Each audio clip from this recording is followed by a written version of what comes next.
Hello, rock and rollers. Welcome to the 42nd ElectroJet Rock Show. We're doing great or not so great. Tonight we're doing great or not so great on BonJovi, the band. And I'm Jett, your host, and I have with me coming to you from Los Angeles, the Professor. What's up, rock and rollers? Welcome back to our show. Really appreciate you guys and definitely appreciate your support. So don't forget to subscribe to our channel and share us on social media like Facebook, Instagram, Twitch, all those good stuff. Yeah, so we're doing BonJovi tonight. I'm kind of on the fence or not. Great or not so great? Yeah, I guess great. The songs are pretty great. Maybe a little boring for my taste. I saw a video of a gig from them playing the Moscow Music Festival in 1989. They had a really great bill. They were playing at a huge soccer stadium. I watched as much of the set as I could, but man, I started falling asleep. They started getting into mushy, sappy ballad land, and just the whole thing was like...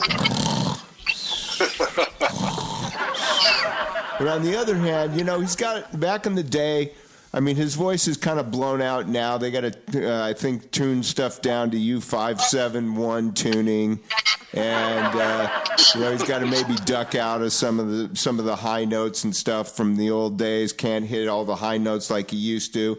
Does have a very distinctive voice. I did like the solo record he had, the Young Guns thing with Jeff Beck on it.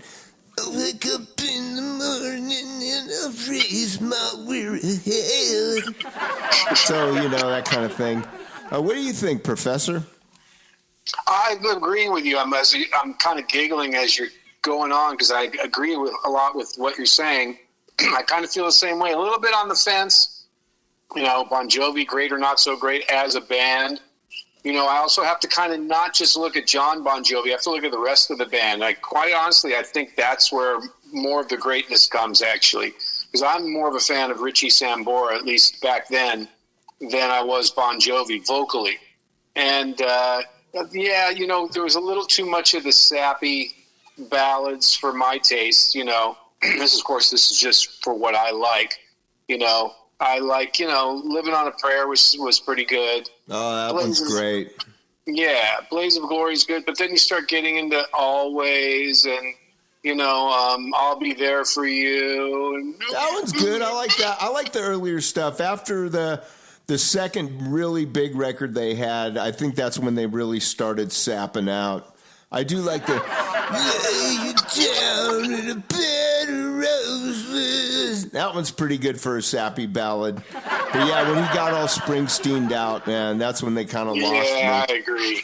I have to say, I think their best song maybe is "It's My Life." I like that one a lot. Oh yeah, see now that's for the new one. Yeah, I like it. I like the "Who Says You Can't Go Home." That one's a good, almost kind of getting into. Yeah, you're right. Getting into the country stuff.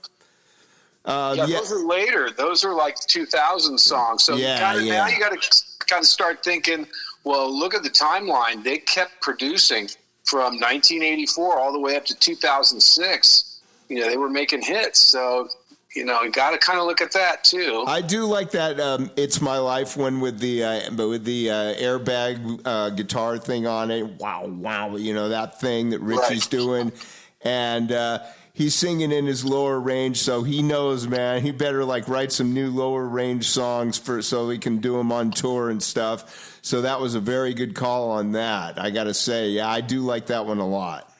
Yeah, that's kind of maybe because it's not so mushy. I mean, obviously, that's kind of their genre a little bit. But when you go too much that direction, after a while, it's a little nauseating when it's one song after the other like that. Never Say Goodbye. Always. All right, we get the message already. I just noticed it on the Moscow gig, man, because I haven't listened to all the records, to be honest with you rock and rollers out there. I haven't really heard them a lot. Of course, I heard all the hits. Yeah, man, the Moscow gig, all the tunes seemed pretty Springsteened out. and it just put me to sleep. But I do like some of the early hits. I think my favorite one's actually Bad Medicine. Your love is like bad medicine. Bad medicine is what I need. Oh. And I think the Sonics are great.